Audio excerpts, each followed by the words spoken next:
Ask your Good question. afternoon, They're coming everyone. to you. You'll be the last. All protocol duly observed. My question, I am Ambassador Eniola Cole. My question is this. One of our speakers on the panel had mentioned how we can get it done in a systematic fashion.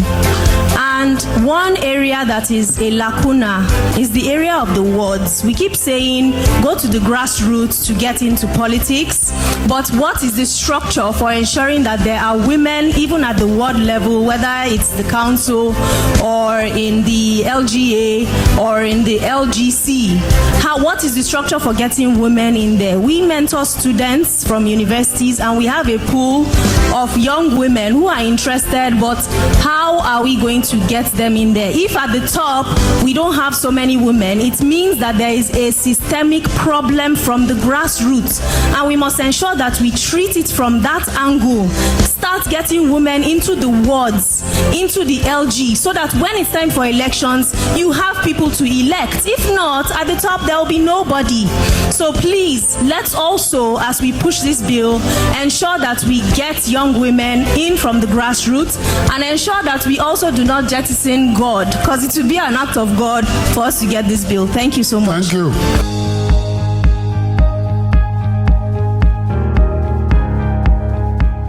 Welcome to Leadership Unscripted. I'm your host, Ambassador Eniola Cole. Today, we're focusing on entrepreneurship and social impact. Tracie Ohonme's journey as founder of World Shoe Inc. United States is an inspiration to many. We'll discuss strategies for promoting entrepreneurship and social impact, especially to get young women to rise to leadership. Listen to what she has to say. Good afternoon. I'm Tracie Ohonme. I am situated in Charlotte, North Carolina in the United States. I am Executive Vice President and co-founder of an organization called Samaritans International. I am also Chief of Staff for an organization on the profit side called World Shoe Inc. Now, let me explain what both of those are. We are a 23-year-old organization called Samaritans International. Our original goal was providing 10 million pairs of shoes over the next 10 years for 10 million individuals. That was 23 plus years ago. We have since surpassed that. We are at 12 million individuals across 140 some countries, including the United States, cities and states within the United States. As we know, poverty doesn't always have a geographic area, but it affects all of us in different ways and in different spheres. And the relativity of that is dependent on where you're at in the world. So on that side, we are a foundation like any other foundation, looking for funding, looking for grants, looking for opportunities to literally provide shoes for children all over the world. And not just children, but senior citizens, mamas that are bringing their kids to school. And so we work primarily in the United States with Title I schools that are on free and reduced lunch to be able to provide shoes for back to school. We work with veterans in the United States. We work with the homeless population. And all of that is sponsored by generous donors that help us sponsor those distributions. We also work with, if you look at the international scale, we work with a lot of private partners. So we work with partnerships that are boots on the ground, whether that be Convoy of Hope or USAID or just the individual that's another paraministry or NGO in that country that has an opportunity and the space to be able to help us with back to school distributions and our Shoes of Hope program across the world. So as it relates to Samaritan's Feet, we know, as we all know in this world, with the way funding, whether grants, foundations, that can't be your only stream of income. And it can't be aid in this world has to morph into trade. And so one of the ways that we have done that over the past 23 years and now into this year, 2025, is we started an organization called the World Shoe Inc. And that is actually, instead of having to procure shoes, purchase shoes, wait on shoe donations from individuals, we actually have a factory that is in Ghana that is made by Africans for Africans and is available to be sold, as well as the humanitarian arm of that we are able to distribute.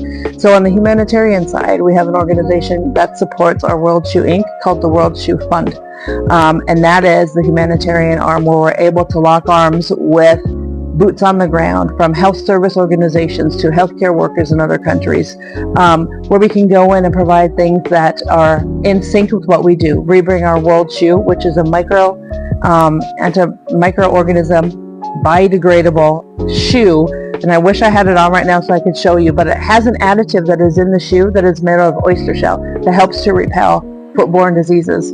So as we know, or you don't know, there are over 300 million people around the world that are displaced that don't have shoes. We also know, as we're sitting in beautiful Abuja, Nigeria, there are kids every day and individuals and mamas that their main means of transportation is our feet.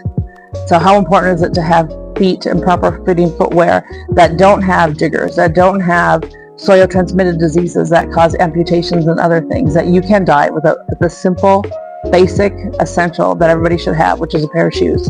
And so what we have done is provided this beautiful World Shoe, and you can go on worldshoe.com and look at it. But it is made by Ghanaians in the country of Ghana, as I said, by Africans, for African, because great things are done in Africa, come out of Africa, and are supported by Africans, that we're sitting here at this National Diaspora Merit Award. What a beautiful way to celebrate what people are doing around the world. And so that's a small nugget of what we have done through how do we take it from aid to trade, and how do we take it that we can help the social economic status, we can provide jobs. There's 300 million people around this world, as I mentioned. We have 300 people in our factory in Ghana that are working for us. Now times that, if you're a family of 4 or 5, how that has just changed the economic trajectory for people, because I believe that every individual, every woman, wants to be able to take care of their family on their own, wants the dignity and the value of finding a job and being able to keep that job and provide for their families and do something awesome with their lives. I think that's every human person's right and dignity, to have the basic necessities, no matter where you're at in this world, to be able to live the life at the basic level, that your needs are provided for, that your children are taken care of, and that you can do the things that God has called you to do. So part of our World Shoe Inc. program and our Ohonme Foundation that we launched in DC with the help of my good friend Thelma, was literally being able to say, how do we create shoepreneurs? Not entrepreneurs, but shoepreneurs, which are targeting our women and our youth to become those people that are our foot traffickers, that are the sales team that we can equip, we can train, we can educate, we can prepare, that have a business that can take this and help us get those World Shoes into the hands and feet of people that need them, but also can provide for their family by being the sales team that help to make an impact in the world, not just in Africa, but across this world. So how did I get to this space and time? How did I get there? Hard work.